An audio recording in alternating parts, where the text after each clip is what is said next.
theyeshiva.net.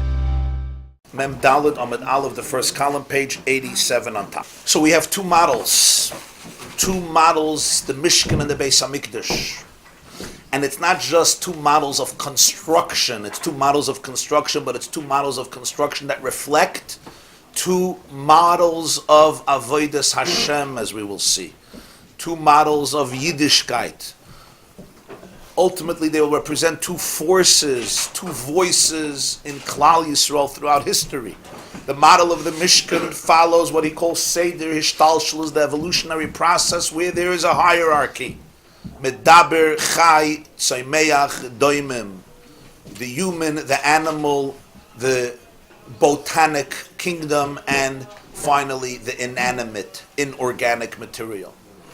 It represents the Shittim, Masechta Chagiga, Shamayim, Kadmu La'aretz. Heaven precedes earth, metaphorically representing the idea that spirituality precedes physicality. Physicality emerges from the spirit. The body emerges following the soul. Heaven precedes earth. Ruchnis precedes Gashmis. In Medaber you have the most chiyus, the most spirituality that's visible in Chai, also less in Seimeach, yet less, but there's still motion, there's growth, there's movement. You recognize a form of vitality in a plant, in a tree, and then finally in Doimim, which bespeaks no outer expression of vitality, of chiyus, of life. And that's the hierarchy set up in Seder Hishtalshelus, and it's set up in the Mishkan that way. So the roof of the Mishkan is made from animal hide. The walls, as you go down, representing not only down physically, but also a descent spiritually.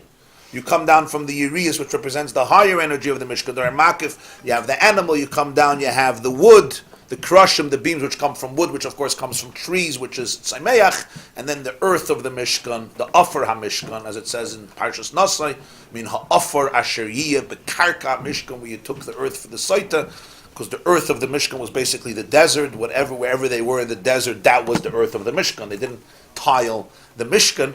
That comes from Doimim, because Ohr is Doimim. In the Beis Hamikdash, suddenly everything changes. The walls are from Avonim, and even the roof is from Avonim, which is all Doimim. Where's Tzaimeach? It's hidden somewhere away. Klun soyuz shaleres, you don't even see it. In fact, you're not allowed to have an eitz boilet in the Beis Hamikdash. Parshas Rei. You're not allowed to have loisita lecha kol eitz by the Mizbach Hashem alakachi. You're not allowed to have an eitz boilet. And where is Chai? There's bechlal no Chai. Chai is completely gone. Doimim is the predominant. Not only predominant, is almost the exclusive material, and Tzaimeach is concealed. Based on what? He says, this is based on a whole other set of priorities.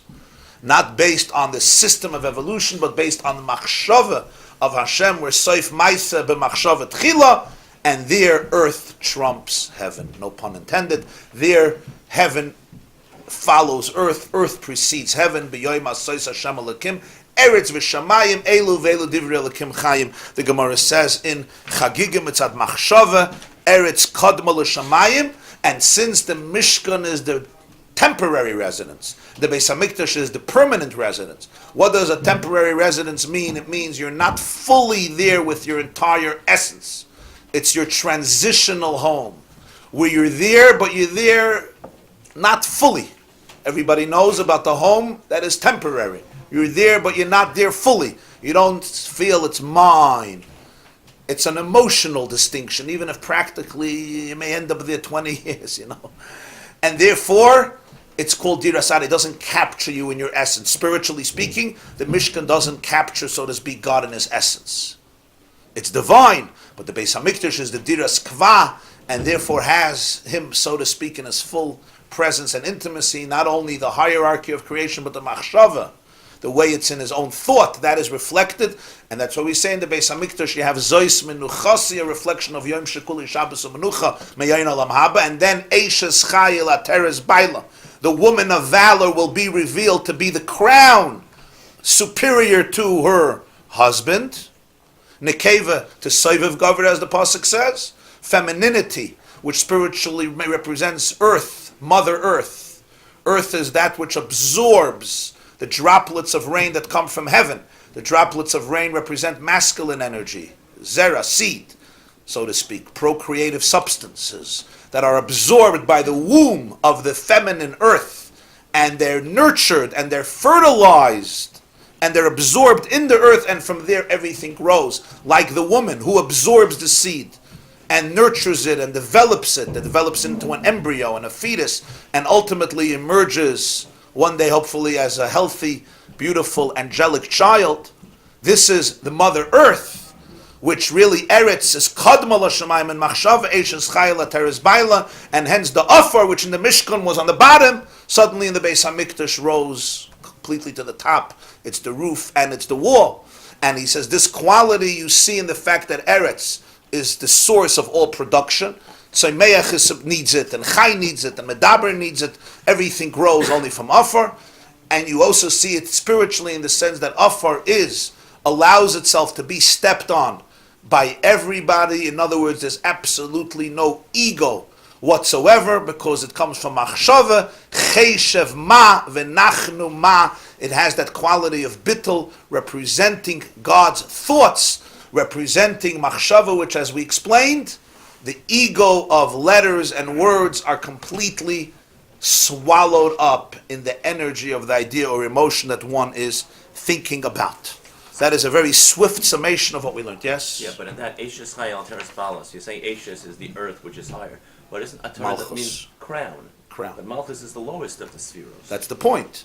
In the hierarchy of the Mishkan, Malchus is the lowest. And in La'asid Lavi, it's going to be revealed that that which is the lowest is really rooted in the highest space. So it's right. Eilav Divrei Elokim Chaim. Heaven precedes earth, and earth precedes heaven. In the bittul, you said yesterday, results in a feeling that you are connected with God. You're completely one with God, and you're invincible. That you're invincible, yeah. And no matter what prejudice a person has suffered, that was part of the... Right. Whatever prejudice a person has suffered, or even forms of abuse, it's not internalized to the form where you interpret it as demonstrating to yourself that you're meaningless, you're valueless, you're pointless, you're worthless, and all of the lovely emotions that we deal with. Of course, this you can find a good part about the yogis that put the wood on the bottom. Oh, wait a minute. Wait. It doesn't happen every day that you learn something in the Gemara, Masechta Rosh Hashanah. The Gemara makes from it a ganze Maisa, and it's not clear exactly what. And then in Torah Ohr, he reveals the real depth of what the Gemara is saying. So that's what we're going to have the privilege today. We just learned the sugya that he's going to address in Rosh Hashanah. The sugya he's going to address now with Koirish and Daryavish versus Shloima. We just learned in the Gemara Rosh Hashanah Daf Gimel, and now he addresses it on a deeper level. So very good, yeah. It's mechaven given. This sentence is still abstract. I mean, it's actually behind Lochen Afshe Meisha. Moshe Kazan Eishes Chayil Teres Bala Shetiya Ateres La'asid Lavo L'Zeran Bendat Silos. Yeah. But La'asid Lavo, she should be higher. She's Eretz. That's what a Torah is. Is not Torah lower because it's lower sphera? No, Shetiya. Right now, Malchus is under the other spheres. La'asid Lavo, Eishes Chayil will be a Teres Bala. Will be a crown which is above the head. In other words, Malchus's source will be recognized. Sha'olsa b'machshava hagduma tchila eretz kadma l'shamayim. Malchus now, but it'll be higher later. Okay. Right. So when you look at Malchus, you could see it in two ways. Even masu haboinim, hoisa l'rosh pina becomes the cornerstone. So he says, Umisham, the first line, Umisham, Memdalad Amid Aleph, the first line on top. Umisham nimshuch u'mislabish b'chinas habitul ba'eretz. It's from here. It's because of this source that Eretz possesses this quality of bittul, of subservience. So when you look at the bittul externally, you say, oh, everyone steps on it. In other words, it's just there for everybody to step on. It seems completely subservient. But he says, but this very quality is what causes that l'asad love, it will be sublimated to become a teres baila, to become the crown over the husband. Eishes chayla teres baila. This very quality that would make it seem that it is subservient to all of the higher forms, and that's why I step on it, I am above it, this very quality of the bittul is really such a profound quality that essentially it's this reason that la'asid lavai, it will be revealed to be above all the others. L'chein haya beis hamikdash me'avonim dafka. And that's why the beis hamikdash was made unlike the Mishkan, precisely from avonim, from stones. Masheken b'hamishkan, u'kamay shakasav parentheses, u'kamay shakasav gamken b'makam acher al pasek mizmer shir chanukas abayis. As explained also elsewhere in a Maamer, in Likutei Torah, on Mizmer Shir Chanukas Abayis, the Lakach Amru b'Gemara. The Gemara says in the beginning of Masechta Rosh Hashanah al Kodesh about Cyrus, about Kodesh, Daryavish, also Daryavish shehechmitz. He became vinegar. He deteriorated morally. B'meh shechazar v'tziva la'ariv b'chinas tzoymeach b'beis hamikdash, because he commanded that they should mix in tzoymeach, vegetative produce, wood, in the structure of the Beis Hamikdash. Nidbachin dai even glal tlasa v'nidbach dei a chados. The pasuk tells us in Ezra that he sent a letter.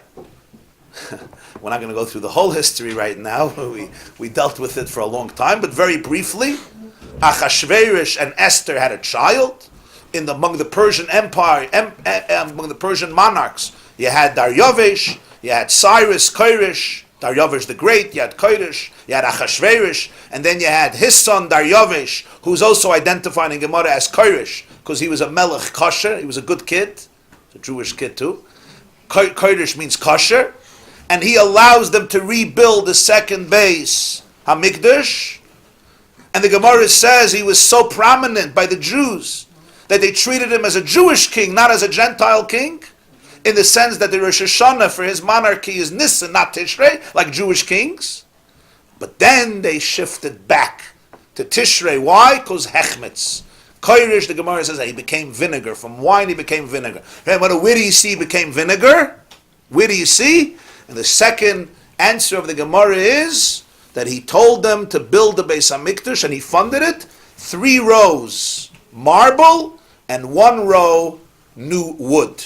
Evan Glal is marble, 3 rows. Nidbach is rows, 3 rows marble. The Nidbach and 1 row day achadas, new wood. What's the big deal? So he wanted wood. He wanted marble and wood. And the Gemara says Shlomo did the same thing. He did the same thing. So the Gemara says no. Shlomo hid the wood inside. Shake bebinyana. Shlomo also plastered it, and Shlomo put it on top. And this man put it on bottom. It should be already by close to the foundation. He had it protrude. It was outside, and it was not covered. It was not covered. There was no sid. There was no plaster on it. So what's the Havana? So Al Pi Pshat, the way the Gemara says it is, he was preparing for rebellion. If they rebel, I should have partially a wooden structure so I can burn it down. If it's only marble, it's hard to burn it down.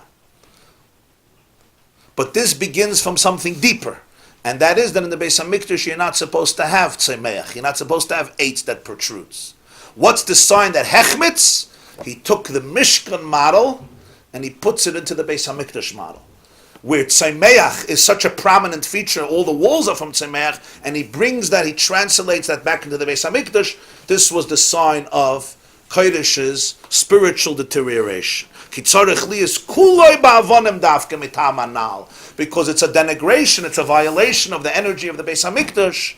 When you're going back to the model of the Mishkan, the Beis HaMikdash has to be all stone. Why? Because Eretz Kadma L'Shamayim. In the vision of La'asid Lavai, the Doimim reigns supreme. Question? Yeah? Can you say that Evan Glal is Glal being marble, but it's also excrement, right? You could say that Interesting. it's a subjective remark about the quality of what he built. Okay. I mean, Evan Glal is a quote of his letters. I don't think he meant excrement. No, I'm saying that it's a double entendre. I hear. It's used twice. Glolim. Yeah. Right. If Domim reigns supreme, why even have it concealed? Why Tzemeach concealed? That's a good question. We'll see. You need the Tzemeach, but it's concealed. You don't get rid of the Tzemeach, but what you see is the diamond. Good question. And by Kodesh, and that's how Shlomo did it. Shlomo had Tzemeach. The Gemara says clearly. But Kodesh did it the other way around. So when you have this little sugya, it looks like it's a technical thing. Shlomo put it inside, and Kodesh put it outside.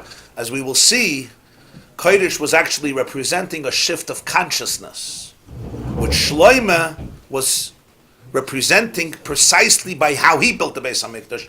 And then by his Sheni, there was that shift of consciousness represented physically by this change, to the point that the Gemara calls it vinegar in contrast to wine. The wine becomes chometz, the wine becomes vinegar. Kodesh is hechmetz. Kan kodim shehechmetz, kan lacher shehechmetz. Ubitfila, hu b'chines ishtachavoyes shebeshmayne esra, koil demama daka, b'chines doimim. V'oisis hatfila him b'chines doimim. In davening, there are different stages. Till Shemona Esra, one davens loud. One is supposed to daven loud. Shulchan Aruch speaks how you daven Pesukah de Zimra, every word, Beshira, Bezimra.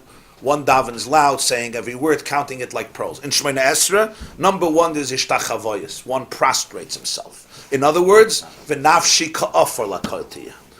And real Ishtachava, as you know, was Pishut Yadayim V'raglayim. You would go down all the way. That's Shemona Esra. Also Shemona Esra is called Mamadaka, a still, thin, subtle voice. This represents doimim, and that becomes the peak of davening. And generally, oisius hatfila again, oisius letters on their own are pchinis doimim. Mashenkin ba Mishkan shenasek if he said that ishtalshlus da achshav. The Mishkan follows the hierarchy of today. Pchinis tzemeach lamayla mehadoimim. Tzemeach transcends doimim. Shamayim kadmu la'eretz. Heaven precedes earth. L'chein oyu ha'kois l'meyatzei shittim. Hence the walls were made from wood, keshia wood, va'afar hoyu b'karka Mishkan. And where was earth? Earth only always remained on the bottom. L'kenisker le'el, l'kashmashin is bar le'el, as we explained before. What does it mean, oisius tefillas b'chinas doimim? It means that within a person's own life, we have the doimim of a person, the tzemeach of a person, the chay of a person, and the medaber of a person. Generally, the oisias that we speak are associated with doimim, because the oisias themselves, divorced from the energy that infuses them, are compared to doimim. And then you have those aspects that are tzemeach in a person, you have the chay in the person, and then you have the medaber in the person himself. Like he said, in every world and in every state, you have all four. So doimim exists on every level. You have doimim as we speak about it practically, but you have also doimim in many different dimensions. V'hine, after this introduction, which he started Vayigash Eilav Yehudah, and he went into the Mishkan, v'hine zeu gamkin inyan Yosef v'Yehudah. This is the contrast between the two brothers, Yosef and Yehudah. Shehu gamkin b'chinis u'madreges shamayim v'eretz u'b'chinis tzemeach v'doimim. If you want to understand Yehudah and Yosef, you're dealing with heaven versus earth, tzemeach growth versus doimim inanimate. What's the connection between the two? Mishkan versus Beis HaMikdash. Of course, one immediately, if you're familiar, right away understand the connection. The Mishkan for 369 years, when it came to Eretz Yisrael, stood in which city? Shiloh. Shiloh is in whose territory? Yosef. The Beis HaMikdash was built in Yerushalayim, the territory, the region that was given to Shevet Yehudah. So right away there's a connection over there. 369 years. The Beis HaMikdash was only built 440 years after the Jews went into Eretz Yisrael. For 440 years there was no Beis HaMikdash. Most of that time there was a Mishkan in Shiloh. The Mishkan went to another few places. It was in Noiv and in Givon and Gilgal, but most of the time it was in the Chelik of Yosef. But where do we have here? Heaven, earth, Tzemeach, Doimim. He says, look at the names. It's always in the name. What does Yosef mean? Yosef means growth. Yosef Lashon Toisves V'Ribuy. Yosef means growth. Lahoisif, Hosafa, add, to increase. It says Rachel named him Yosef. Yosef Hashem li ben Acher. The pasuk says Ben Poirus Yosef. Ben Poirus Aliyah. Poirus comes from the word Pirya V'Rivya. Fruitful, multiplication, Tzemeach, Peri. A Peri is a Tzemeach, Ben Poirus Yosef. Yosef means growth. Ki Yosef Lashon Toisves V'Ribuy, Shemit Toisev V'Hoylech B'Hagdola V'Hagba'al Amayla. Yosef's M.O., Yosef's mission statement is growth. He grows, and he goes, and he climbs, greater and greater, higher and higher, taller and taller, more and more. This represents Tzemeach, b'frat b'chinas ha'eres, particularly the cedar. Shegadol v'hoylech l'mayla mayla beruma maylos. not just a regular tree, but the Erez, as we said before, represents the perfection of Tzemeach. Yosef is called Yosef HaTzadik. Tzadik, we say in Tehillim, Tzadik HaTomar Yifrach, Ke'erez Balavon in Yizke. It blossoms like a cedar in Lebanon, which is an Erez Gavoya. Ke'erez Balavon in Yizke. Vahainu. He's going to use now mystical language in parentheses. And I'm not going to focus so much on it because it gets into intricate sugas. I want to stick to the theme, but I'll just translate. Yosef represents Ze'er Rampin, which means the small face, the midos of Atzilus, shenikroim tzaymeach legabe hamalchus shenikras doimim, which are midos legabe malchus, are called tzaymeach legabe doimim, kama shekasa b'makamache ba'arichus, sha'amidos yesh behem tzmicha v'gidl. In midos are called tzaymeach, because midos are called tzaymeach. People's emotions never remain the same. You can try, but good luck. Me weckt sich auf der rechte Seite, me weckt sich auf der linke Seite. Today you're on top of the world, a few hours later you feel that you're in the abyss. Emotions are roller coasters. They're tzemeach. They're constantly changing. People develop. People mature. People's emotional states are never in the same space. Malchus, oisius, sein b'chinas doimen. Oisius represent midos is tzmicha, and oisius represent doimim, because oisius themselves are static. They're not dynamic, they're not vibrant. The concept of oisius is, as we said, they're kalim, they're containers to channel, to contain, to convey an idea or an emotion. The oisius themselves don't have light. The oisius themselves, they have energy through them and within them. But the oisius themselves are called doimim. In other words, there's no growth in the oisius. That's what we speak about. There's an eitz erez, a cedar, and an ezev. She'ezev b'chinas hakatnus ve'erez b'chinas hagadlus. The ezev is what is it called? The hyssop, right? The hyssop grass, which was small, and the erez is godless, but it's all in tzemech. By when they had to cleanse the mitzayra, or for para aduma, they used to take an eitz erez and an ezev. Those are the two extremes in minat tzemech. Ezev is a very low grass, and erez represents a very tall tree. But we see from here that erez in tzemech itself is the ultimate growth. The Yosef befrat, especially Yosef, who b'chinas yisoid, sha'oila ad hadas, v'adas oila ad hakeser, k'shemavriach maila nikra erez balavonim. Why Yosef more than anybody else? Yosef is midas ha-yisoid. Yisoid is the center column of the spheres. You have chesed on the right, gvura on the left, teferes in the middle, netzach on the right, hoidi on the left, yisoid in the middle. The middle columns are connected to each other, so yisoid is oila to teferes, which is oila to das, which is oila to keser, which basically what he's trying to bring out here is that in Yosef the level of growth is emphasized even more than anybody else, because it's oila ad hakeser, which is above. That's the erez balavon and yiske. Yehudah b'chinas eretz, malchus da atzilus sheb'chinas hadoimim da atzilus. In atzilus itself, it's called the silent part. V'lachen Yehudah lashon haida'a ubitl. Yosef means growth. Yehudah means what? Submission. Haida'a.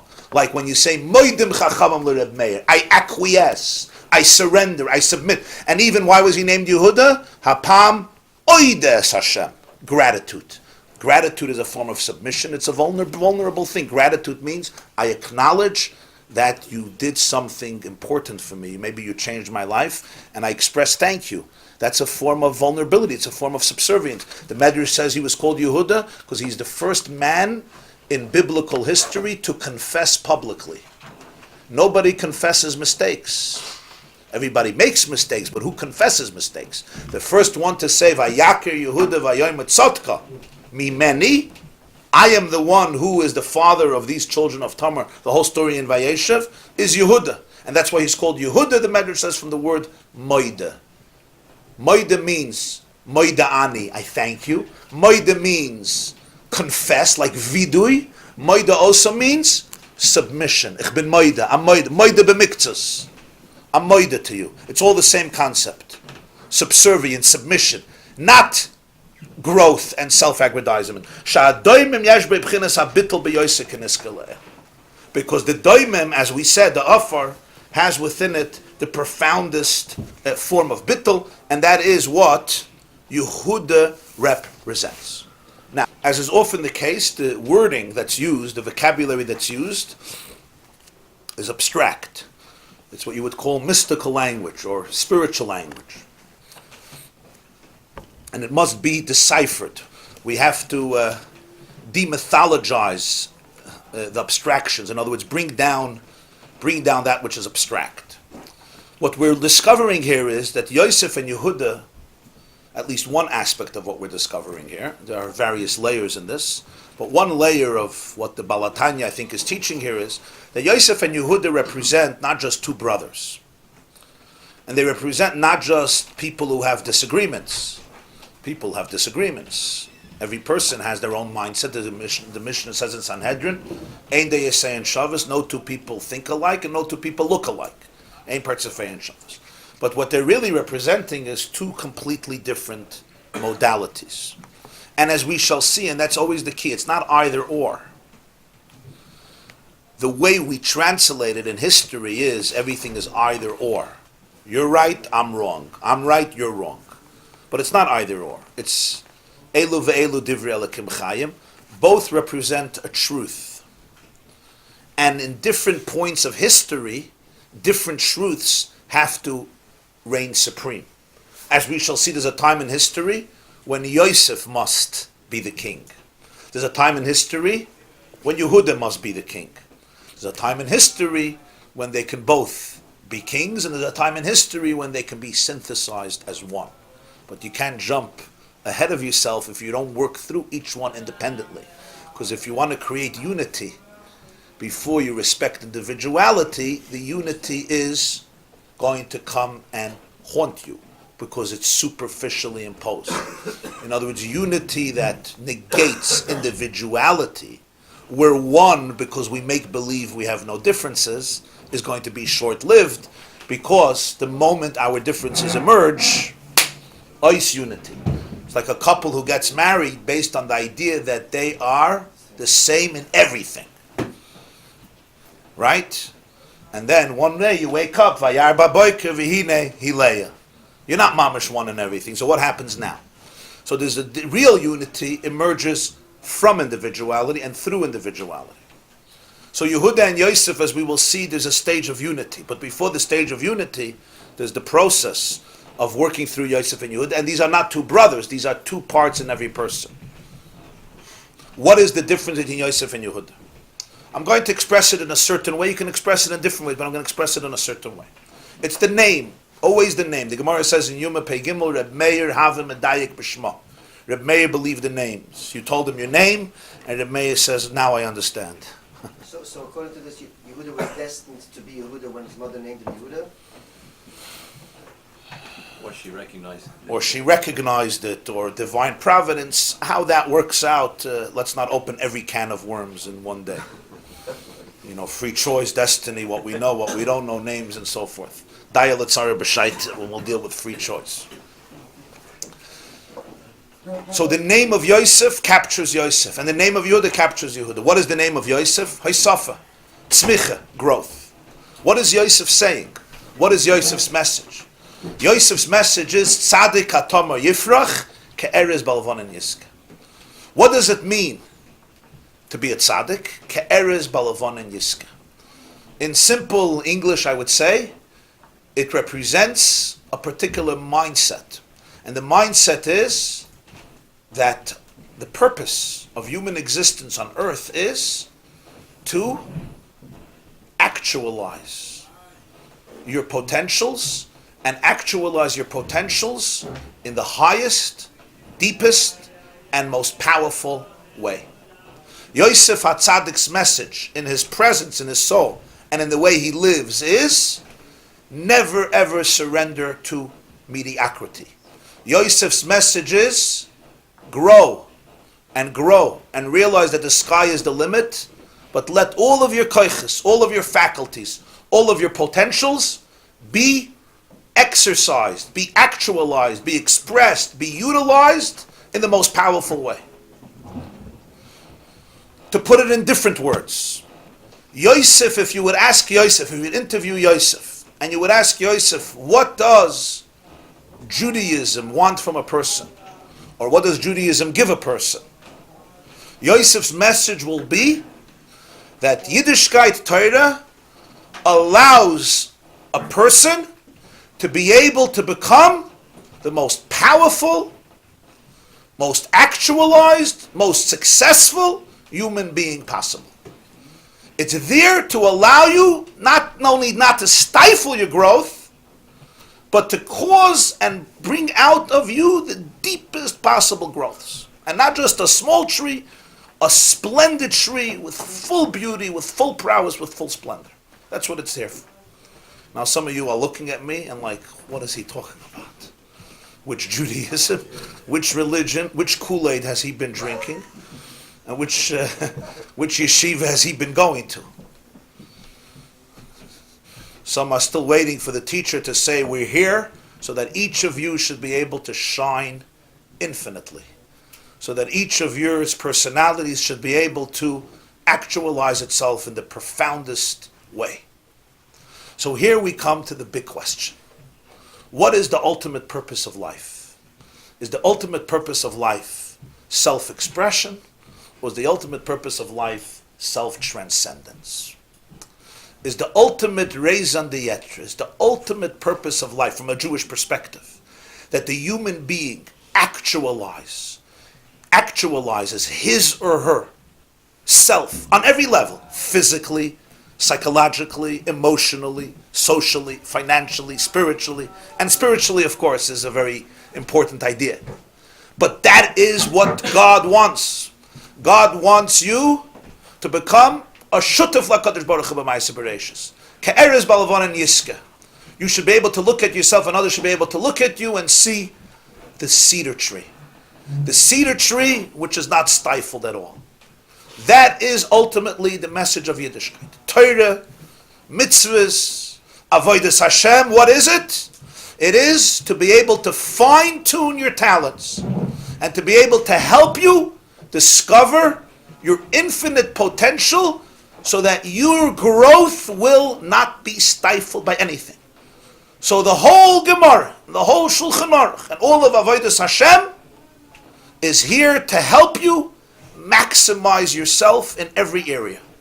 Of course, everybody knows, to maximize yourself, to express your deepest potential, you have to discipline yourself. If somebody's not disciplined, they can have the greatest potential. You could be potentially the greatest runner, the greatest athlete, the most skilled dancer, the greatest writer, the greatest communicator. Whatever the skill is, the greatest artist, you're going to need training. You're going to need discipline. Training requires discipline. For a person to be able to unleash their profoundest creativity, they have to learn to say no to certain things. So the Yosef doesn't challenge discipline. A tree also could be full of weeds, and you have to help the tree grow. And you have to, as we have in the Hilchos Shabbos, we have Zomer. You have to weed out the weeds. That's of course. You have mitzvah sesa, you have mitzvah loisasa. So you'll ask me a question, why is there so many no's in Judaism? No doesn't mean I want to stifle you. No sometimes means I want to help you grow. I want you to be able to express yourself. And yes, man is complicated. And if we're left only to our own devices, we're also sometimes left to our own vices. I guess that worked. And that means, which part of me is going to take over? I mean, I want to sleep today till 5 o'clock in the afternoon. I want to express myself. That's how I express myself. My mattress expresses me. And some people believe in this for 10, 20 years of their life. And once you taste it, why should you get out of bed? So, 70, 80 years. I mean, so did you express yourself? I mean, you expressed a very, very impoverished version of yourself. There's this lovely anecdote about a baby camel who turned to its mother and says, "Ma, why are we created in such a strange way where we have these three ugly toed legs? Like, why can't we look a little more, our feet can be a little elegant?" So mommy says to the baby, the daughter camel, because we're not like everybody. We're unique. We march thousands of miles through deserts. We trek thousands of miles. We need sturdy feet. Says, wow, mommy, what about these ugly eyelashes? Mommy says, you're in the Sahara Desert. There are windstorms. You're going to get blind. These eyelashes protect us during these long treks. And mommy, what about these ugly humps? Oh, you think in the Sahara Desert somebody's giving you water?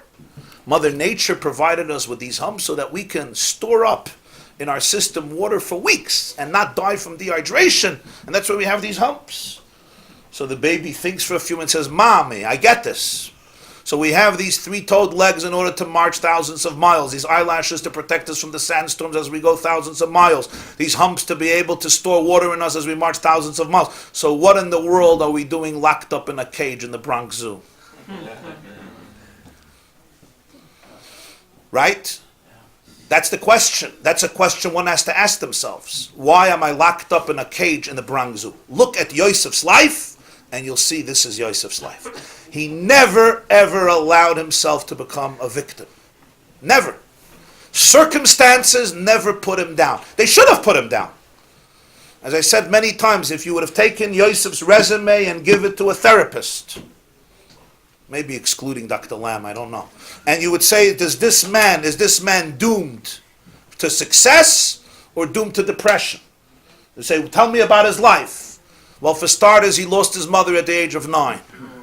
And she was quite close with him.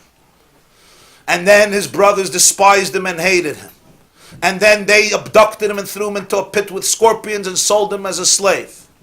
And then when he was already a slave, successfully, he was accused of rape and he was thrown into prison.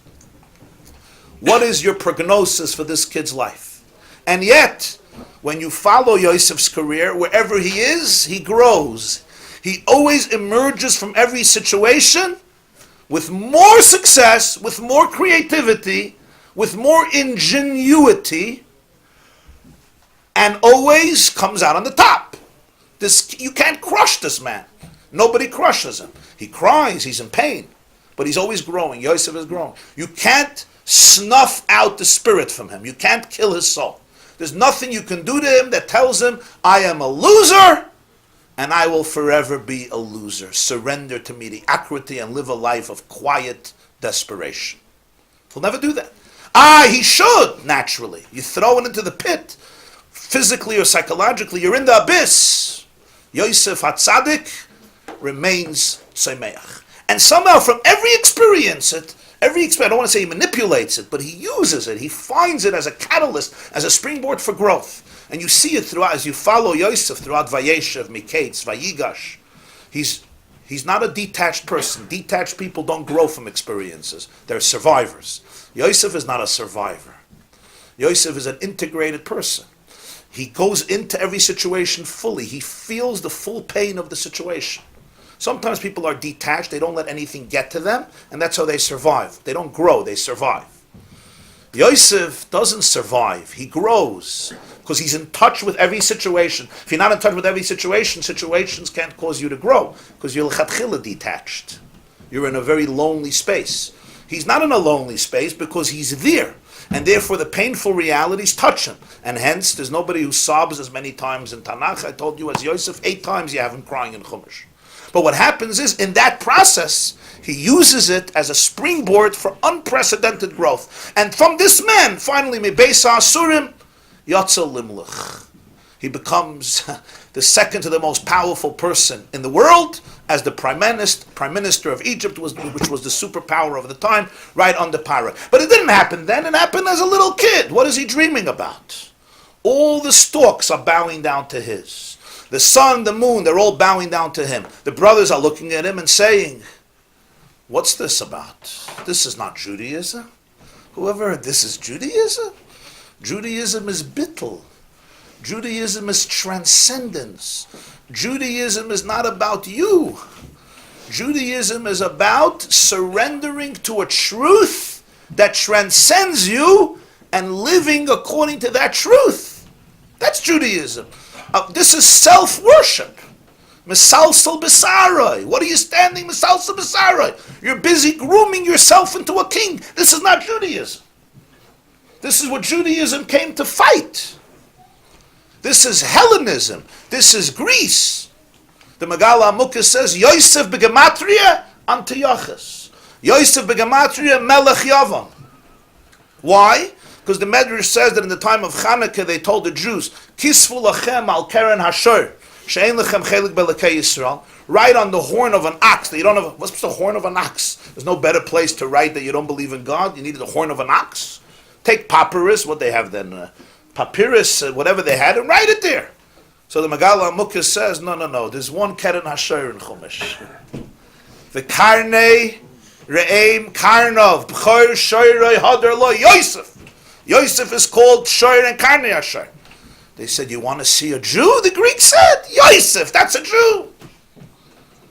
Dressed to kill, charismatic, powerful, resourceful, knows a language, understands economics, runs a world. That's a man.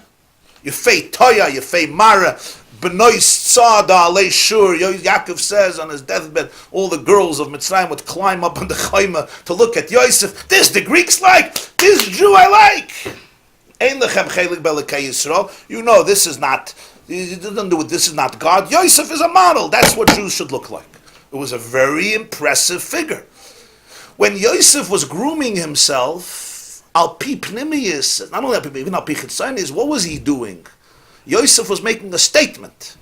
Yosef was saying, Rabbi Omer, Ezi derech yeshara sheyavar loy min ha'adam. Pirkei is peribes. What's the proper path in life? What type of question? Rabbi says, Ezi derech yeshara. Open up a Shulchan Aruch, Ezi derech yeshara. Learn Ohr Chaim, learn Mishnah Berurah, you'll see derech yeshara. Well, yeah. You come to your yeshiva and say, what's the proper path in life? Learn Gemara, you'll see the proper path. And his answer is even worse. Kol shehi tif'eres la'oiseha, that which makes you beautiful. V'sif'eres loy min ha'adam, and that which makes other people look at you and say, wow, this is a beautiful person. That's Rabbi's answer. And Rabbi knew a thing or two about halacha. Rabbi Yehudah Nasi is Rabbi Yehudah. This is Yosef. Kol shehi tif'eres la'oiseha. Yosef was making a statement. I mean an internal statement, automatically external also. And that is that Avodas Hashem ultimately is a path to beautify the human being and bring out his or her deepest resources and potentials. If Yosef creates a school, what do they teach in that school? What do they teach in that school? In that school they teach, what we want from you is to allow yourself to become the most powerful people, that even the sky is not the limit. And for him, this is a spiritual path. This is his path to God. This is what's represented by Tzemeach, Ke'erez Balavon and Yisk.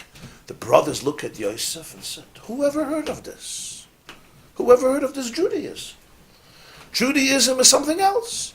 Judaism is about the fact that God transcends human imagination, human existence, human dimensions. Truth is about surrender.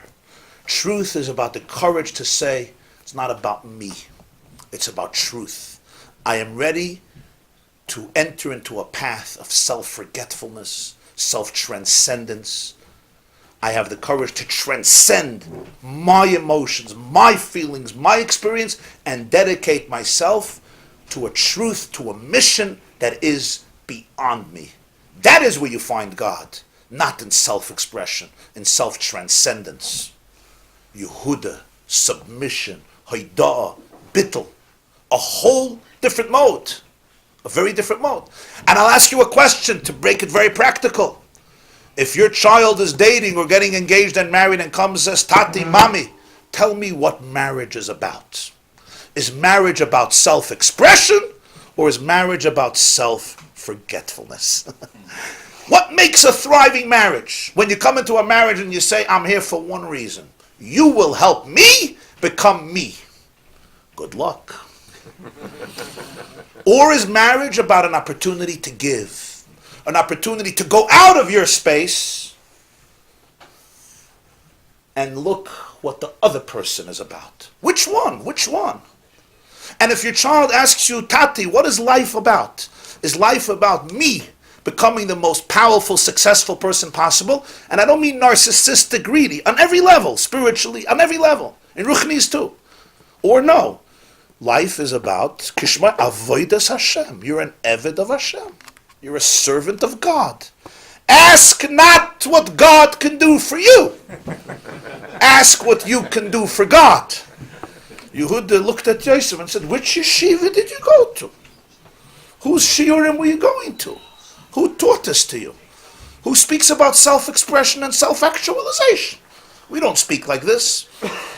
We speak about surrender and abnegation, and here is where human glory lay. Here is where human dignity lay. Tzaimeach and doimim. It's not just two things, it's two modalities. Two very different modalities.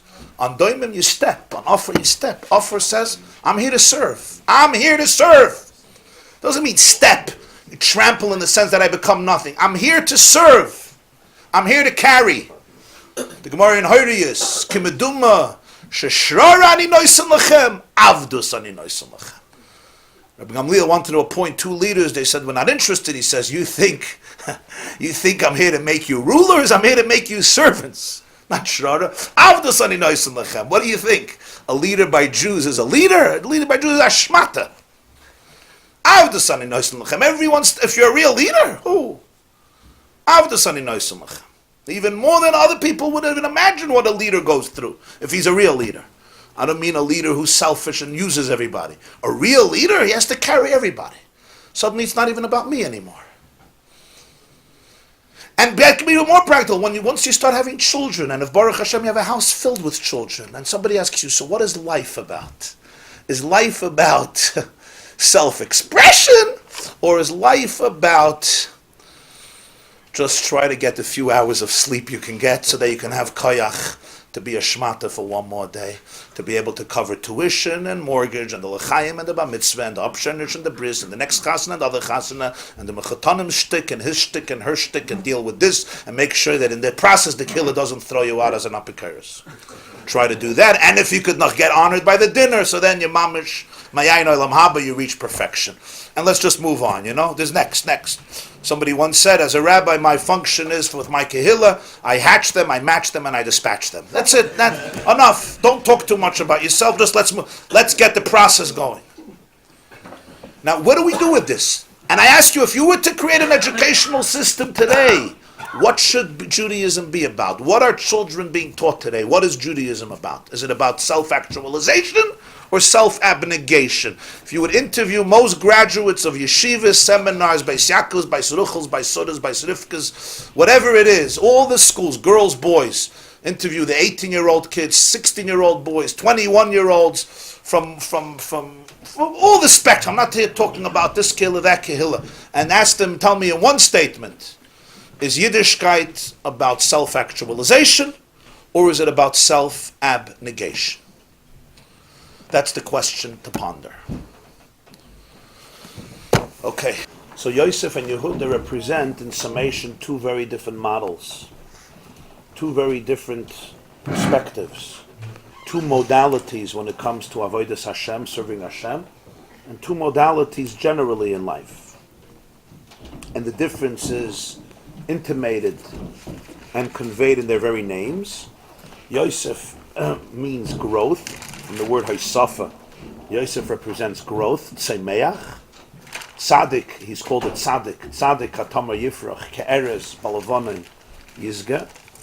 And Yehudah, which comes from the word Hoida'ah, which means submission, to submit, to acknowledge, to be moide, to acquiesce, to surrender, represents not the model of growth, but the model of submission and surrender. Or in the words, the terminology used here in this Maamer, Tzeimeach versus Doimim. V'nafshi ka'afar lakol tiyah. Afar is the Doimim versus the Tzeimeach. The Doimim is classified by the fact that it doesn't grow. On the contrary, it submits itself and it allows one to step on it, like rocks, sidewalks, roads, stone, earth, and so forth. Where Tzeimeach Yes, you could sometimes step on some grass. We could do it all the time in some lower bushes. But certainly the taller it is, the harder it gets. And certainly with the cedar tree, you're probably going to be safer if you don't try walking on top of it, because it may end up walking on top of you. So you have here they represent here two concepts, two ideals. And the point we brought out was that this is a general question in life. And the big question is, what is the ultimate purpose of life? Is it self-expression, self-realization, self-discovery, self-actualization? Or no? One's ultimate focus should be on the privilege, on the opportunity to surrender, to transcend, to submit. Now we all understand the value, the significance in each one of these. The first, I don't have to explain probably, the concept of self-realization and self-expression is something that motivates a person to be able to be their best, to be able to actualize themselves. And we're talking about actualize yourself in very, very positive ways, in good ways, in spiritual ways, in godly ways. Yosef was a tzaddik. But Yosef's M.O. was Yefei Toyer v'Yefei Mara.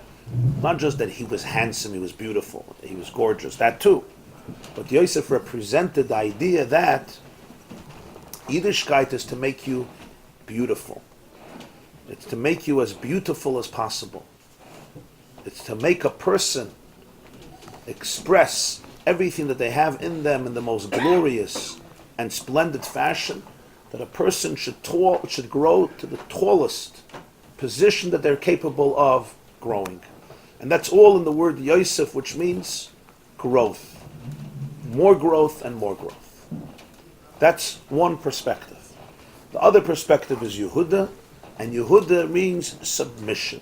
Yehudah means surrender. Yehudah means from the word either gratitude, which is Moidim anachnu lach, Moidani lefanecha, Hapam Oides Hashem, Toda Rabba, Toda ani modelecha, I thank you. Also from the word Hoidah in terms of confession, which all represent really the same thing. It's a vulnerable act of submission. When I confess, I say, I'm moida, that I did so and so, moida b'miktzas, a form of confession. And then there is the third interpretation of moidim, as in Gemara, moidim chachamim l'Reb Meir. I am moida, it's not a confession of a mistake or a sin, but it's a defer. Oh, okay. Look who the wind blew in this morning.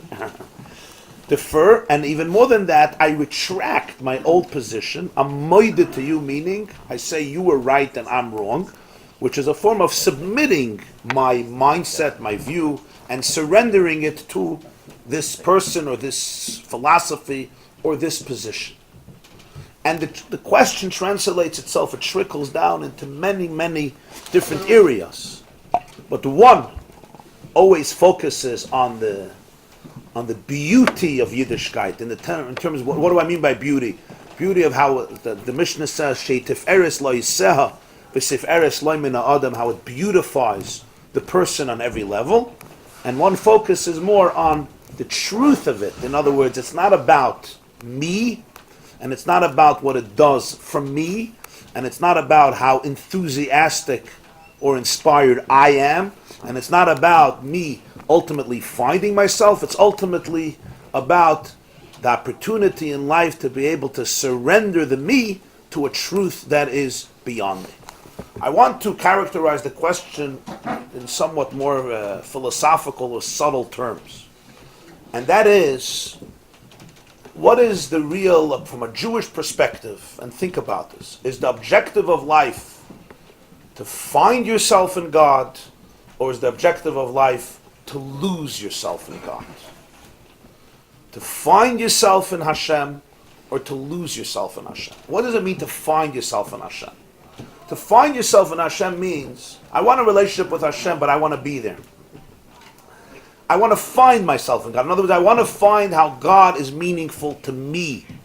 How God brings out the best in me as a human being, as a person, as a Jew, as a father, as a husband, whatever I am, whoever, all the layers of my identity as an individual and as part of a larger unit, whether a family unit, a community unit, a nation unit, But the point is, I want to find myself in God. In other words, I want to find those circuits within Hashem, within the Rebbeinu Shalom, that become meaningful for me.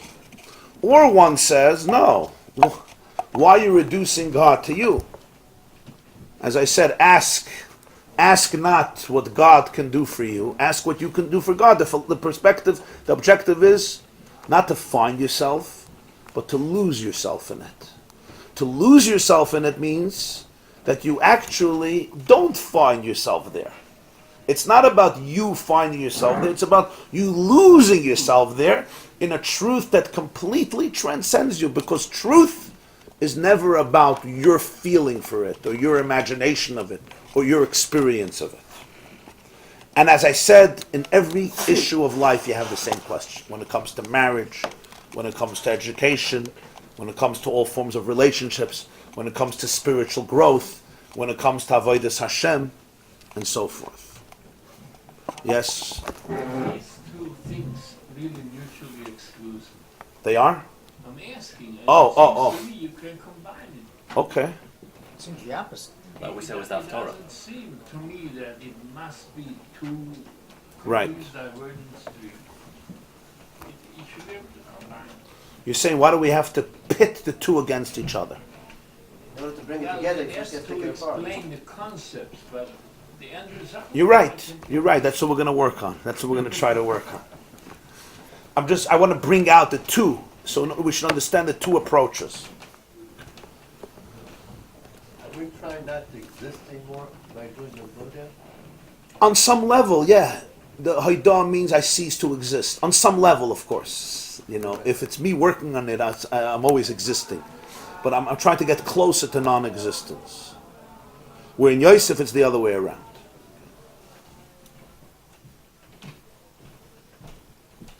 So now he continues.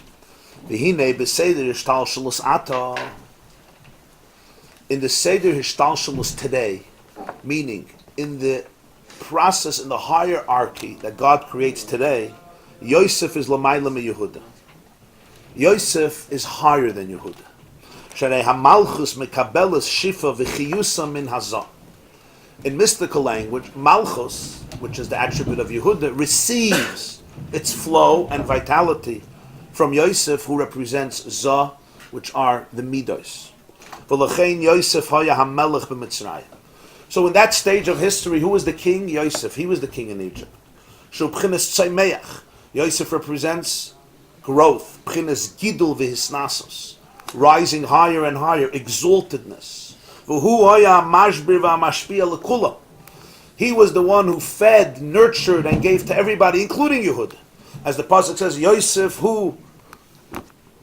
is the mashbir bar. He is the one who nurtures. He gives the food, which here doesn't only mean food, it also means spiritual food, spiritual nutrition to everybody. Hu ashalit al kol eretz Mitzrayim. He is the ruler.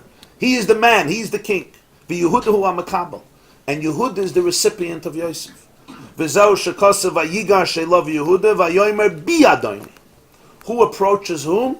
Yehudah submits and approaches Yosef, beseeching him, saying, Bi Adoni, please my master.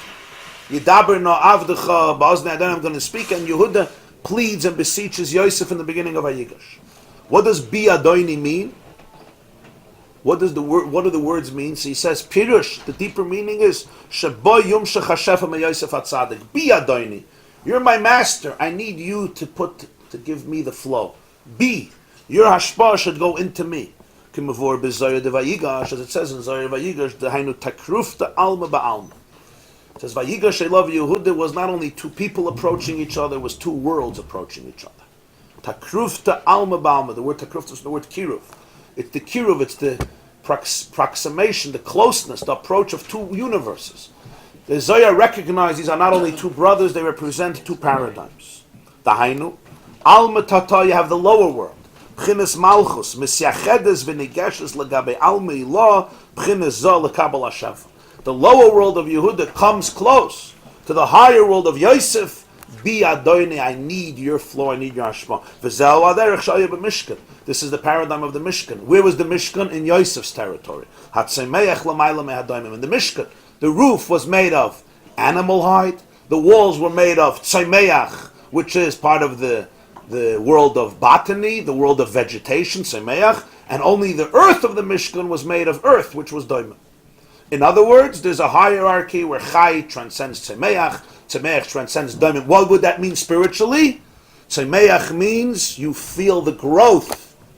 You feel Avodas Hashem makes you grow, makes you a better person, a happier person, a more engaged person, a more successful person, a more productive person, a deeper person, a more powerful person. There's a sense of growth. Doimim, I submit. I'm submitting. I'm allowing you to walk on me. I transcend myself. It's not about me. It's about you. It's not about me. So, in the Mishkan, Tzemeach is higher than Chai because Tzemeach has Chiyus. Tzemeach has vivaciousness. Tzemeach has vitality. You can't compare somebody who surrenders to somebody who expresses themselves. Just like you can't compare an employee to a boss. Right? When you're the boss, there's a different chiyus, there's a different vitality. Why? Because it's ultimately yours. You're not working for somebody else. You're working for yourself. There's a passion. There's a growth because you feel the fire in your belly, and the reason you feel the fire in your belly because it's so meaningful to you. You're not just transcending yourself or surrendering yourself to another authority, whatever that authority may be. So in the model of the Mishkan, Sameach is higher than Daima. This is one model of Jewish history. Avala asid lavoi, in the future, Yis'ala Yehudah liyas lamaylam abchinas Yosef. What's going to happen is Yehudah is going to be sublimated beyond Yosef. Similar to what we spoke about, that the woman of valor becomes the crown of her husband, above her husband. Because in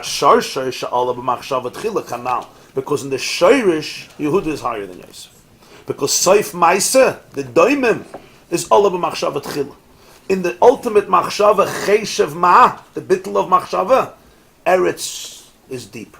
Eretz kadma l'shamayim. In the process of history, heaven must precede earth. In the ultimate journey, in the ultimate destination, earth precedes heaven, because in thought, earth preceded heaven. Kihine, going to be some mystical language here. We'll read and I'll explain. Kihine, machshava hu cheshev ma. We learned before machshava combines two words. Cheshev ma. Dahainu tachlis habitl. Machshava represents the ultimate bitl, which means nullification. Shehu b'chinas chachma da'atzilis koyach ma. Which generally, chachma is a combination of two words. Chachma is koyach ma. Chav ches mem he, which means the koyach of what? Why is chachma called the koyach of what? If you want to tell me what it is, tell me what it is. Don't tell me it's the koyach of what. In other words, that's the point. Chachma doesn't have an articulate, definitive identity. Its identity is the koyach to be able to say what, to be able to say ma, or as Moshe Rabbeinu said, "V'nachnu ma ki salinu aleinu." What are we? What are we? Koyach ma, the ability to say what, the ability to ask. That is the concept of ma, and machshava is cheshev ma. Now, generally speaking, what this means is, in the process of cognition, there are two stages which we spoke about once, chachma and bina. And the difference is, bina is when you get an idea fully, you comprehend it.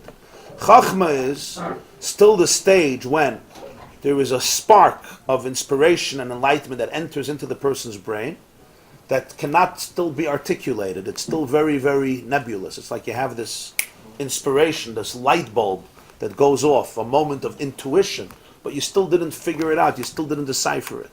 And where does that come from? Where, you suddenly have this spark of inspiration. Where did it come from? You don't know where it came from. It came from a place that's called Koyach HaMaskil, the unconscious, which already knows the answer. But the answer can't be known in the conscious. Chachma is the transition between the unconscious and the conscious. So we say from nowhere you get the spark. It didn't come from nowhere. It came from nowhere that you can identify. It came from somewhere within you.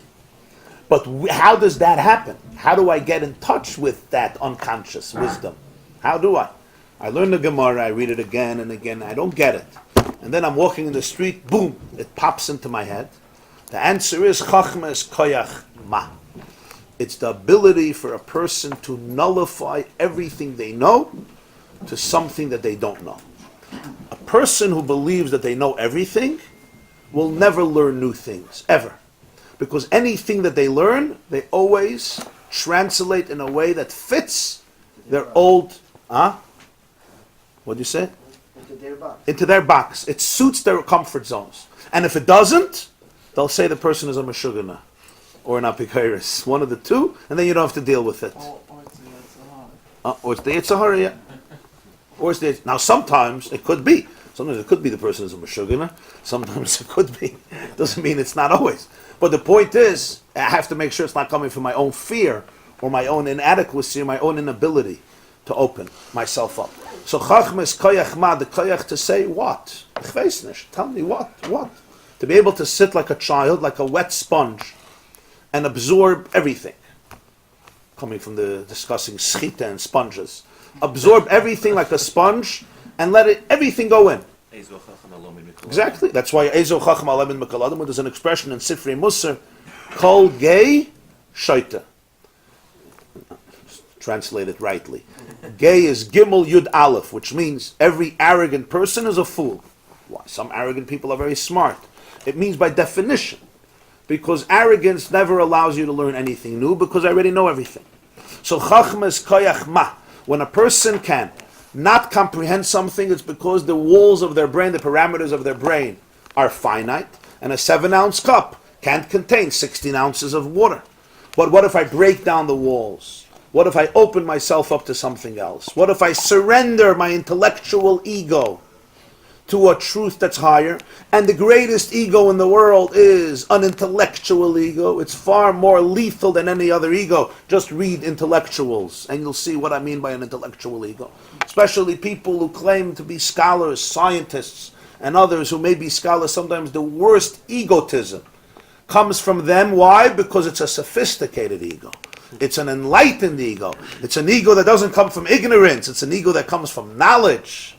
But really it's the most lethal ego. Why? Because it's the ego that traps, doesn't let you grow at all. At least if I have an ego that comes out of ignorance, one day hopefully I'll become knowledgeable and I'll realize that my ego has to go. But here it's the contrary. The more knowledge, the more smug, the more stubborn, the more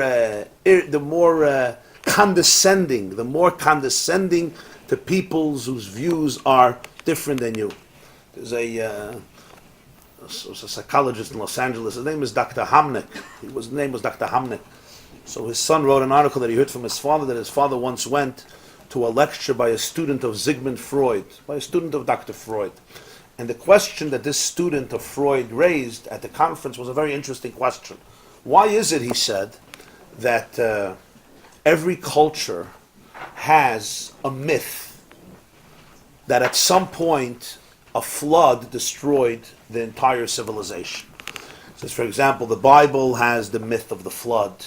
And he went through most cultures that in their early literature, they always have these myths of a flood coming and destroying everything and then starting all over again.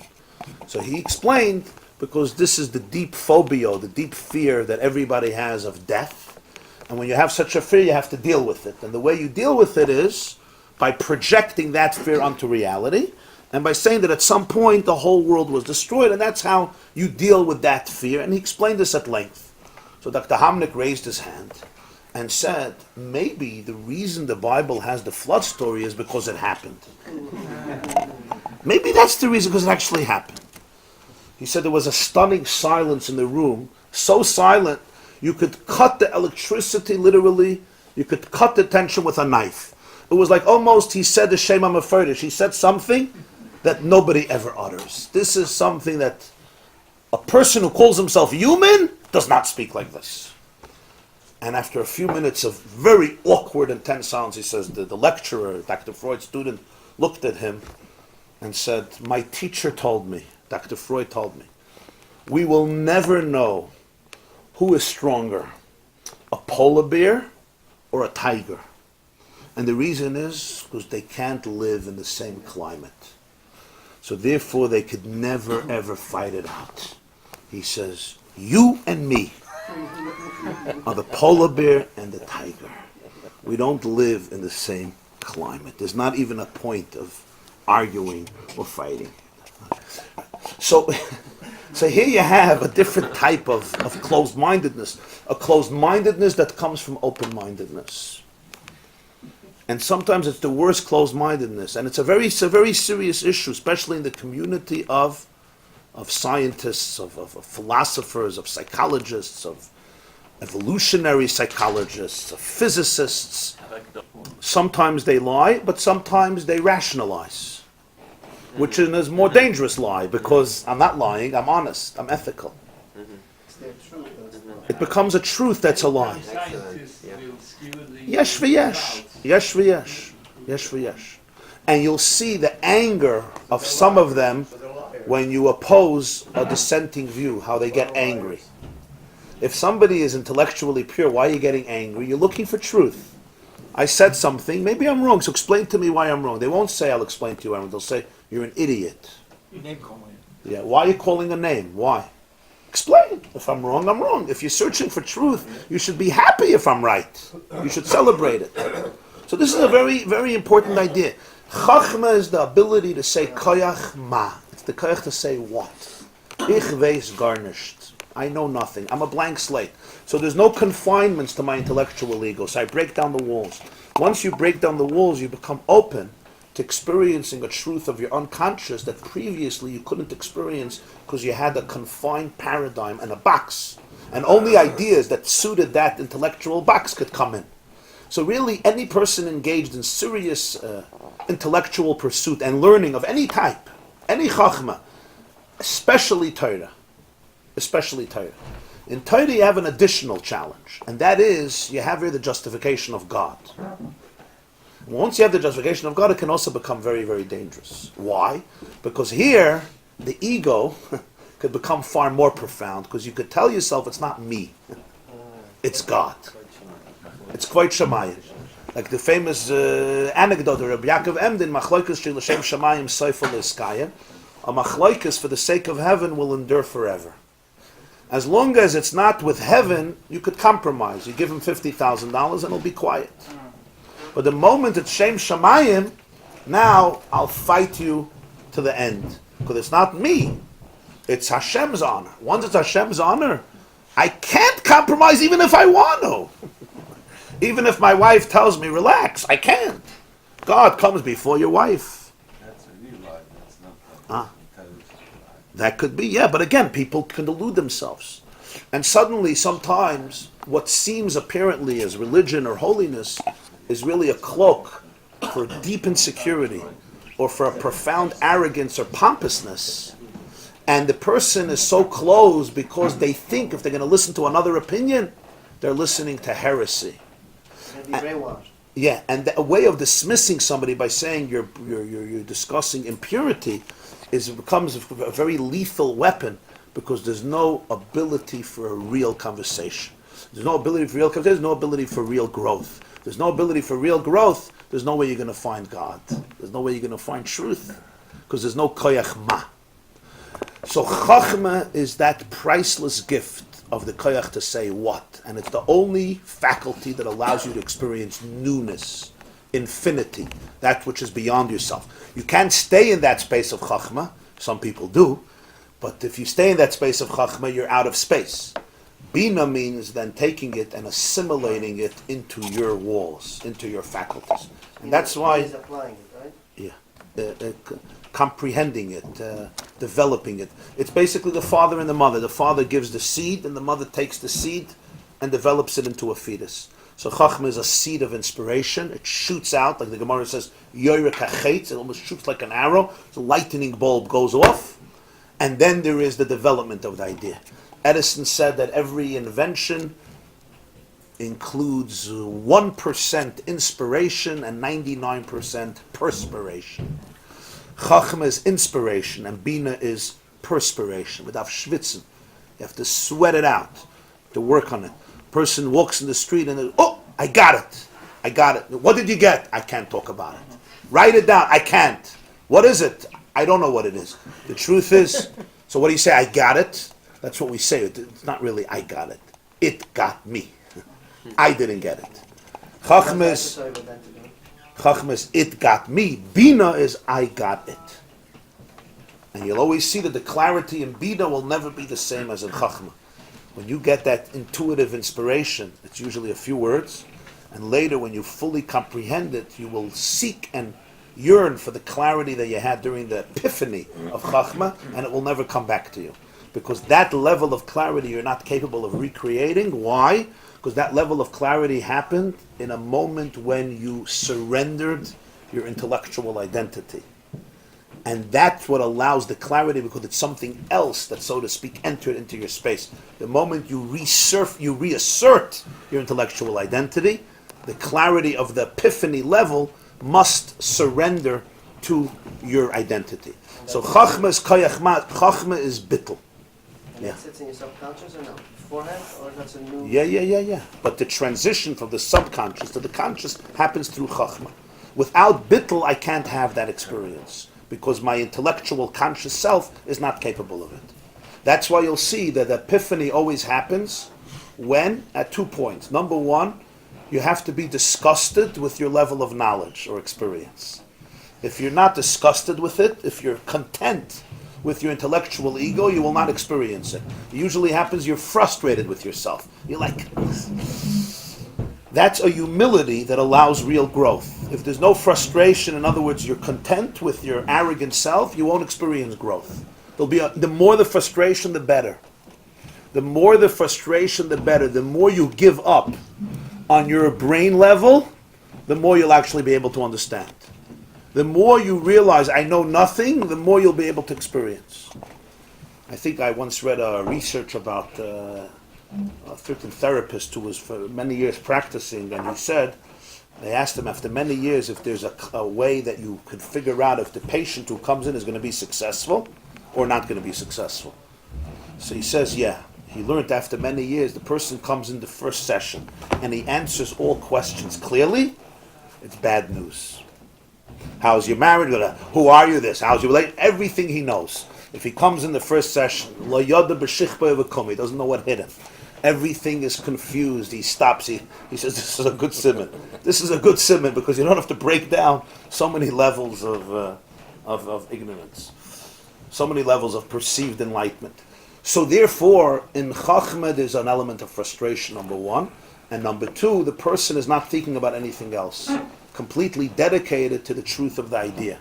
That's why you'll see that epiphany always happens when you're completely thinking about the idea, but you don't even know that you're thinking about the idea. In other words, if you're thinking about it actively and telling yourself, I want to figure it out, you won't figure it out. Because you're also there. Only when it's almost, you don't realize that you're completely focused on it, does it actually come into your system. Machshava is cheshev ma. Why? Machshava, we spoke earlier about Machshava versus Dibur. In Machshava, you don't feel the words, you don't feel the letters. In Dibur, you feel the letters. That's why everyone knows that they speak in a language. People don't realize that they think in a language. Because in every idea or feeling, there are two stages. There is the energy, and there are the containers. The oisius and the oir. The oirus and the kalim. The idea is the energy, the emotion is the energy. The letters are the kalim, the containers. In Chachma, the oisius are completely bottled to the oir. In Bina, the oir is bottled to the oisius. Meaning, you'll always see that an epiphany comes in merely a few words. It won't be more than 6 words. 3, 4, 5. If it's more than a sentence, it's not an epiphany. It's always boom. Why? Because oisius are containers. What's felt in Chachma is the truth of the idea, not the mechanism in which it's conveyed. In Bina, it's the other way around. Bina is the construction of it through letters and through words. So you have many, many words and letters in Bina. Chachma, you'll have a few letters, a few words, but an unbelievable light and clarity. In Bina, you'll have lots of words. It's going to get very wordy. You write it, you explain it, you discuss it. But what's missing is the power, the clarity of the energy that came into Chachma. Machshava and Dibur are not Chachma and Bina. They're vehicles. How you process the idea. Either Chachma and Bina. You think it, that's processing to yourself. And Dibur is processing to other people. But it's a similar difference. Machshava is cheshev ma. What is cheshev ma? It's in Machshava, the Oisius are more bottled to the idea, and that's why there's less. A person could think about something in a minute, 1 minute. You think about something, to say it will take you 9 hours. How is it? You know what it means? Right now, some of you are daydreaming, for example. Think, when you wake up in a few seconds, hopefully you'll wake up, you say, Maida'ani, think how much you thought about in the last 30 seconds of your daydream. You went through quite a lot, no? Anybody? Nobody was daydreaming here? It's impossible. It's impossible. Thank you. So it's a fascinating thing. You go through your daydream, you'll see in a minute you covered, you went to Australia, you went to Israel, you went to Russia, you went here, you went there, you met people. You could build a whole life in a daydream and it takes a minute. To say it all, you can't even start. Why is it? Because in Machshava, what's felt is more the light, the energy. The Oisius are just a container and they're not emphasized. That's why we don't even feel so much that we think in language. In Dibur, it's the other way around. Now, in terms of containers and energy, therefore, in Machshava, the containers are bottled to the energy. In Dibur, the energy is bottled to the containers. In terms of existence, you have the same concept. The divine energy is conveyed through letters, through words. In the world of Machshava, it's an internal world. The Dibur is bottled to the energy. And in the world of Dibur, the energy is bottled to the Dibur. So therefore, when you say Yehudah is rooted in Machshava, Soif Maisa Olav Machshava Tchila, that there's less separation. There's less separation. In other words, the Doimim is rooted in a higher place than Yosef because essentially it comes from a place where there's absolutely no separation. And therefore, self-actualization is not a necessity because the self is not distinct from the truth. In the world of Machshava, the self is not distinct from the truth. Let's see another few words here. V'hinei Abba Yasad Brata. It's an expression in Zohar. The father brings forth, he creates the foundation for the daughter. Abba Yasad Brata. Brata in Aramaic is daughter, Bas, Abba is father. What does this mean? Ki Chachma Elah Nikra Yiri Elah. The higher Chachma is called higher awe. Chachma Tata, the lower wisdom, Shia Malchus, Yiri Tata, is lower awe. V'zeu Abba Yasad Brata. The father has a special relationship with the daughter. Shemabchinas Yiri Elah, the Chachma, Nimshechas HaMalchus Yiri Tata. The lower level of Yira, which is Doimim, really comes from the highest level of Yira, which is Chachma. The daughter comes from the father. Special relation between daughter and father beyond the mother, which is Bina. Now,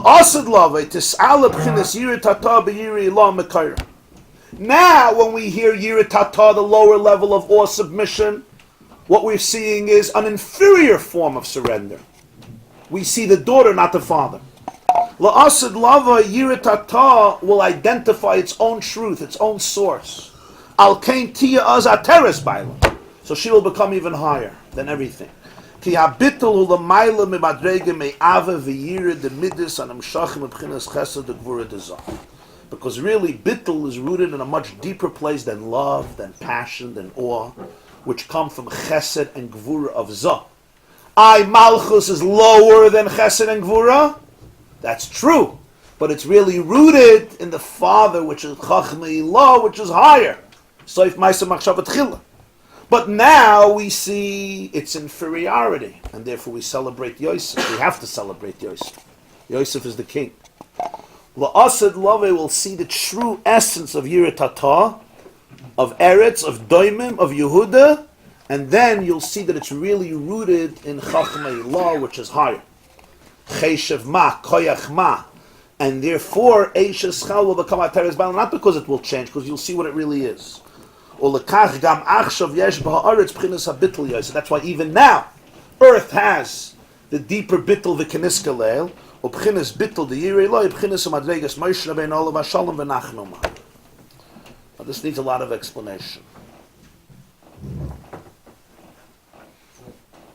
You understand what he's saying here? No? Okay, that's good. That's a good thing. If you would understand what nicht gewinnt gut.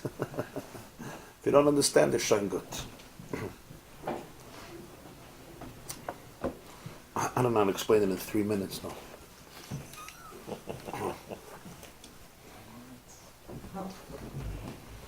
I'll say the point now, and then tomorrow, Be'ezer Hashem will elaborate. I want to say the point briefly, very succinctly. I'm going to try to. Be'ezer Hashem.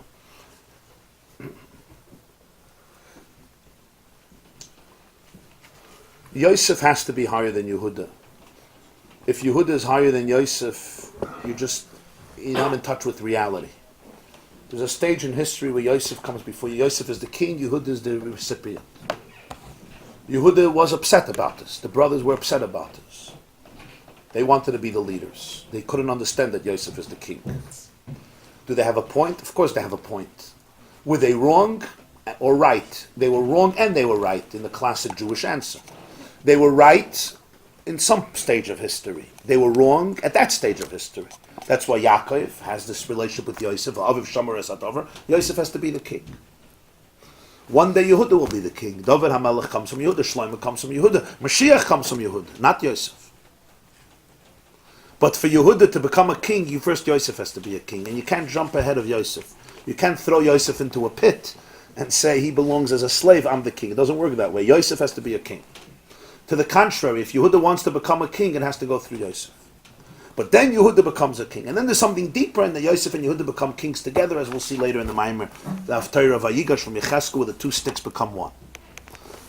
This Maamer comes to explain what this really means. What does this represent? So here is the core.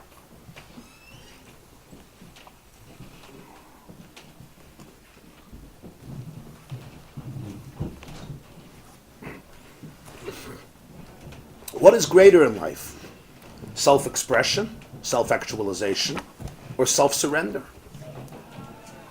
What's greater? We all understand, in terms of our own lives, our own experiences, a person gets much more passionate about something, like I said before, in which you're expressed. If somebody will ask you, should I take a job that I'm passionate about? Or should I take a job that I have to every single day in the morning wake up and say, I'm not doing this for myself. I'm not doing this for myself. I'm not doing this for myself. We all know it's a blessing to be in a field of work that you love. Those who are in a field of work that they love know what I'm talking about, and those who are in a field of work that they hate know that what I'm talking about even more. You'll say, surrender. What about marriage? Is it better to be in a marriage where you come home every day and you say, this couldn't be better? Or you're in a marriage where you come home every day and before you walk into the door, you're like, it's not about me. It's not about me. It's not about me. I once asked a fellow, he was married 60 years. I said, how did you do it so well? I mean, I know you're a stubborn guy. He says, I was partially blind and I was partially deaf. So his wife heard him and I said, and you? She said, I was completely blind and completely deaf. You come in, let me just try to survive. You can't compare. How do you compare? Do you want your child to sit in school in a state of surrender? Or do you want your child to sit in school in a state of self-expression? Wow, this is so interesting. This is stimulating. I love this. Or you say, I don't care what you love. This is what you do till 18. You're under me. You graduate at 18. Go do whatever you want. I'll make a big Baruch Shepatrani. But till 18, surrender. I know there's a very popular book now called The Surrendered Wife. That's already the model of somewhat of the next model. So it's very obvious, Or to speak in Oisius of Chassidus, what's greater, Ava V'yira or Bittul? Ava V'yira means I'm in love. I love it. I love you. I want to be in a relationship with you. Yira means there's an intensity, there's awe. Bittul Doima means I surrender. So wake up in the morning and daven Shachris. What's a greater Shachris? A Shachris in which you say, I can't wait to say. I had a Chava in Yeshiva. He was a very spiritually sensitive soul. So we went schmoozing that night after Seder night. We were sitting, many years ago, we were sitting in Beis Medrash. It was quite late at night. You know, in the yeshiva you sit late. I don't know, it was 12 or 1. He was a very deep person. Still is a deep person. So as instantaneously, he says, I can't wait for tomorrow morning. I say, what can't you wait till tomorrow morning? He says, I want to be able to say, Hoidu Lashem Kiru Vishmoi Hoidiu Va'amim Alilaisa. It's a poetic soul. Poetic soul. He wants that experience. So now go around to people here in the shuls, all these minyanim that happen here. I don't know if you could figure out all the minyanim here, but basically it's now every 9.5 seconds, it looks like. You just have to figure out which building, which basement, and there's construction also. So what's yesterday's building is not the new building, but go around to most people. Yeah. So you wake up in the morning, what's your feeling? Your feeling is, I love this relationship. I want to put on talis, I want to put on tefillin, I want to start davening and talk to God, communicate to my soul, melt away in this relationship, experience the bonding, the intimacy. That's what we call Ava V'yira. Or no, it's not about you. Regardless of your emotions, your feelings, your instincts, your inclinations, your dispositions, your characteristics. You're a Yid wakes up in the morning and davens. Well, we know what that davening looks like. It's 2 different davenings. Yeah, it's a tale of 2 davenings. So l'chayra, the model of Yosef is far greater than the model of Yehudah. It's a whole different model. Is there room for it? Of course there's room for it. Is there room sometimes to come home and say it's not about me? And if you had an argument with your spouse to say it's not about me? And if you're not in the mood of something, you still show up? Because if you do only things when you're in the mood, how long do you do them for? Surrender is critical to life. Surrender, submission, you can't do anything without surrender, submission, because if it's always about me, and I always have to find myself in the experience, You stay in the box. yeah, often. Sometimes there's an element of transcendence, of forgetfulness. There's no question. But what reigns supreme? What's dominant? Obviously, Ava, Yira, self-expression. Tzemeach is much greater than Daimim. You're going to compare the life of Tzemeach to the life of Daimim, the life of Medaber. If you can have a choice to be a rock or to be a person, what are you going to choose? What do they say? A rock feels no pain, yeah? An island Never dies. never cries. Maybe never dies too. That's true. Oh, that's the deeper level. That a rock also never dies. People die, rocks don't die. Bittul doesn't die. But that's already you jumping to the higher level. There's a whole different level of life. Emes, that's all emes. And yet, there's a deeper component where Yehudah reigns supreme. Not only then, even now. But now it can't come out. It can't come out by nature of reality. There's a distinction between the two. And Yehudah must be Mekabel from Yosef. Yehudah is Mekabel from Yosef. But essentially, there's something in Yehudah that's even deeper than Yosef. There's something in the doimen, b'machshavet chila. Once you can unravel the depth of existence and figure out the machshavet chila, the cheshev ma, the koyach ma, you discover that in the doimen, in that commitment of transcendence, lay a relationship that is deeper than the relationship that's experienced through passion, through self-awareness, through self-realization, through self-expression. But the only way you could reach that is if you go through the process of Yosef, as we shall see.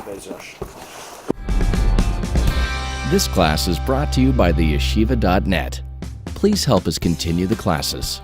Make even a small contribution at www.theyeshiva.net/donate.